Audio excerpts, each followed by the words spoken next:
महत्वपूर्ण क्यों ना हो, परंतु जब उसका स्तर ज़्यादा होता है तो वो जीवन से ज़्यादा मौत को जन्म देने लगता है। इसी एक पॉइंट के साथ हम आज स्टार्ट करते हैं अपना नया टॉपिक, इस जल प्रलय में। ये जो टॉपिक है इस जल प्रलय में, ये टॉपिक पे कुछ खासियत है। इस लेखक ने इस टॉपिक का नाम इस जल प्रलय में क्यों डाला। अब मेन सवाल ये आता है, वो चाहता तो यहाँ पे क्या कहते हैं सुनामी लिख सकता था, चाहे तो बाढ़ लिख सकता था, उसने दो शब्द का इस्तेमाल क्यों किया। यहाँ पर लेखक बेसिकली हमसे बात छुपा रहा है अपने एक्सपीरियंस को टाइटल के द्वारा कि हमें क्या कहते हैं पढ़ने में इंटरेस्ट है कि जल प्रलय कौन से प्रकार का जल प्रलय, सुनामी आई थी उसके शहर में, या उसके शहर में बाढ़ आया था, या फिर उसके शहर में साइक्लोन आया था, इस सब के बारे में क्या कहते हैं हिडन करके बताया गया है। उसके बाद इसे इस कहानी में जो देखा गया वो है फणीश्वरनाथ रेणु।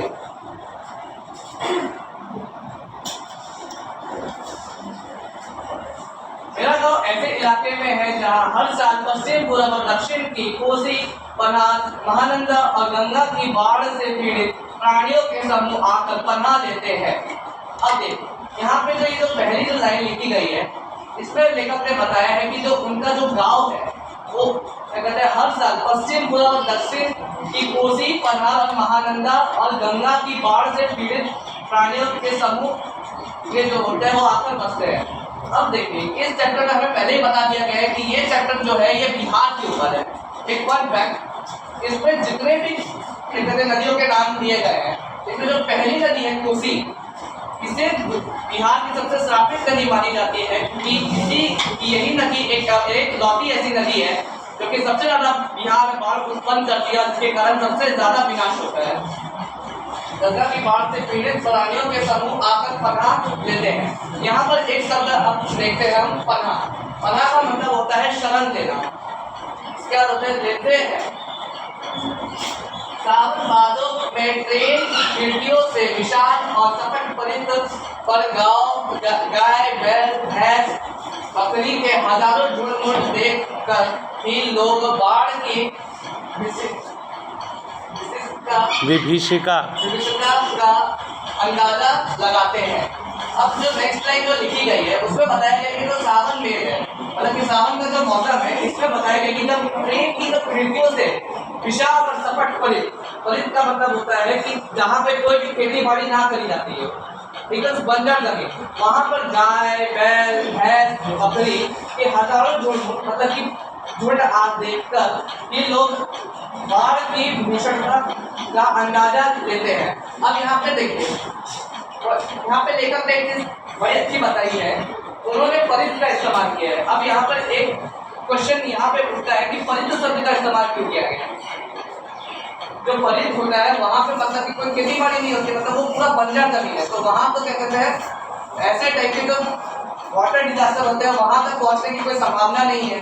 और जो ये तो गाय हो गई, बैल हो गई, भैंस हो गई, जो बकरियाँ हो गई, इन्हें जो खाने के लिए चाहिए होता है वो है घास, क्योंकि इन्हें बंजर जमीन में नहीं मिल सकता। तो जब ये सारे जानवर जब बंजर जमीन में दिखने लगे तभी बिहार में समझ लिया जाता है कि कहीं ना कहीं तो बाढ़ आ गई है, समझ लो। अब इसके बाद जो है परित क्षेत्र में जन्म लेने के कारण अपने गांव के अधिकांश लोगों की तरह मैं भी तैरना नहीं जानता।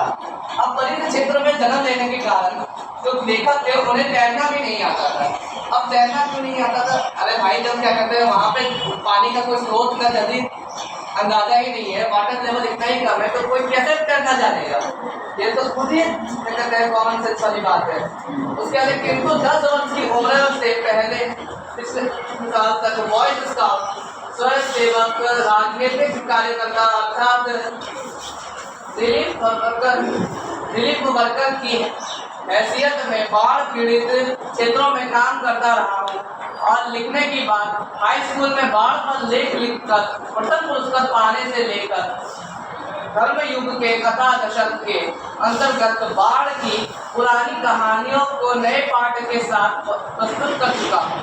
अब यहाँ पर लेखक बताते हैं, लेकिन जब वो 10 उम्र के थे, जब वो 10 वर्ष के थे, तो इस उम्र में वो बॉयज स्काउट, स्वयंसेवक, राजनीतिक कार्यकर्ता अर्थात रिलीफ वर्कर की हैसियत से बाढ़ पीड़ित क्षेत्रों में काम करते थे। और लिखने की बात अगर की जाए, यहाँ पर जो पोएट है, यहाँ पे जो लेखक है वो बताना चाह रहे हैं, अब अपने राइटिंग स्किल्स के बारे में वो बता रहे हैं। तो यहाँ पे उन्होंने बताया है कि हाई स्कूल में जो हाई स्कूल में उन्होंने बाढ़ के ऊपर एक लेख लिखकर प्रथम पुरस्कार प्राप्त किया था।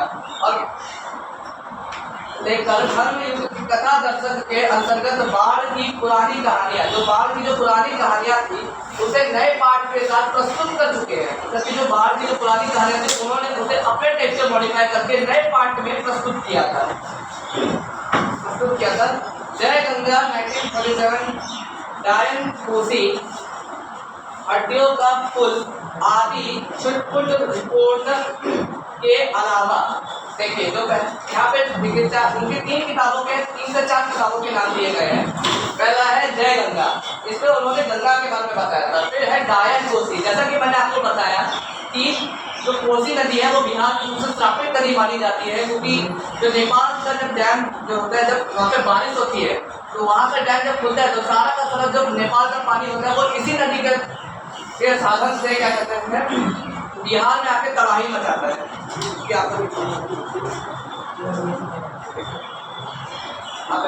ये देखिए बिहार का बाउंड्री हो गया और ये है नेपाल। इसी नेपाल में एक नदी बहती है जिसका नाम कोसी है और इसी कोसी नदी पर एक डैम बना हुआ है। अब जब नेपाल का ये जो एरिया है ये पूरा पहाड़ी क्षेत्र है, मतलब यहाँ बारिश होती होगी तो एकदम भीषण मात्रा में होती होगी। तो जब यहाँ पे जो बारिश होती है तब तो कोसी नदी का जो डैम है उसे खोल दिया जाता है और जब कोसी नदी का जो डैम होता है उसका सारा का सारा पानी बिहार में चल रही कोसी नदी में आ जाता है, जिसके कारण भयंकर तबाही मचती है।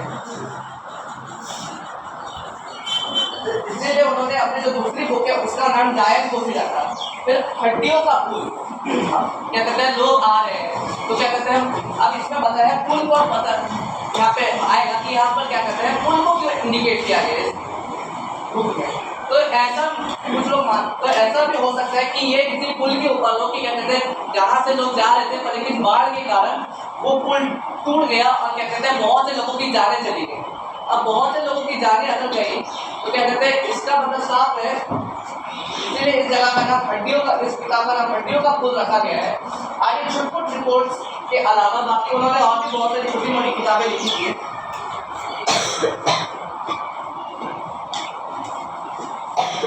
मेरे कई उपन्यास में बाढ़ की उपन्यासों मेरे कई उपन्यासों में बाढ़ की विनाश लीलाओं के अनेक चित्र अंकित है। उन्होंने इसमें अब बताया है कि उनके कुछ उपन्यास जो है उनमें बाढ़ की विनाशक लीलाओं के बारे में चित्र अंकित किए गए हैं, मतलब बताया है कि जो गाँव में रहते हुए बाढ़ से घिरने बहने फंसने और भोगने का अनुभव कभी ना हुआ, लेकिन जब वो गांव में थे तो उन्हें कभी भी बाढ़ से घिरना बहना फंसना भागना ये सब का कभी अनुभव नहीं हुआ। ऐसे वो तो पटना शहर में सन 1967 में ही हुआ। इन्हें पहले बार जो ये जो ट्रेजेडी थी इन्हें जब फील हुई तब 1967 में जब ये पटना शहर में थे और जब 18 घंटे की अविराम दृष्टि, मतलब अविराम का मतलब होता है बिना रुके, पूरी बारिश के कारण पुनपुन का पानी राजेंद्र नगर कंकड़बाग तथा अन्य निचले हिस्सों में घुस आया था। अब यहाँ पे है, यहाँ आसाम का बात कर लेते हैं। आसाम में अगर यहाँ पे 10 घंटे की बारिश हो जाती है तो क्या कहते हैं गुवाहाटी की नजर बद से बदतर हो जाती है, हिल स्टेशन बंद हो जाता है, कितनी चीजें होती है। और यहाँ पुनपुन वाली लाइन को वापस ले जा सकता है, पुनपुन का पानी वो वाला लाइन वापस रिटर्न कर सकता है। इसी के कारण पुनपुन का पानी राजेंद्र नगर कंकड़बाग तथा अन्य निचले हिस्सों में घुस आया था। अभी इस पे आ रहा तो इसमें क्या कहते हैं बताया है कि 10 घंटे की अगर नॉर्मल सी बारिश अगर यहाँ आसाम में हो जाए गामनी के इलाके में तो क्या कहते हैं गुवाहाटी में बाढ़ आ जाती है, हिल स्टेशन बंद हो जाता है, इतनी खतरनाक स्थिति 10 घंटे में हो जाती है। अब आप उससे इमेजिन करिए कि क्या कहते हैं यहाँ तो 18 घंटे की लगातार बारिश हुई थी, जबकि यहाँ रुक रुक कर बारिश होती है। ये कारण पुनपुन का पानी राजेंद्र नगर।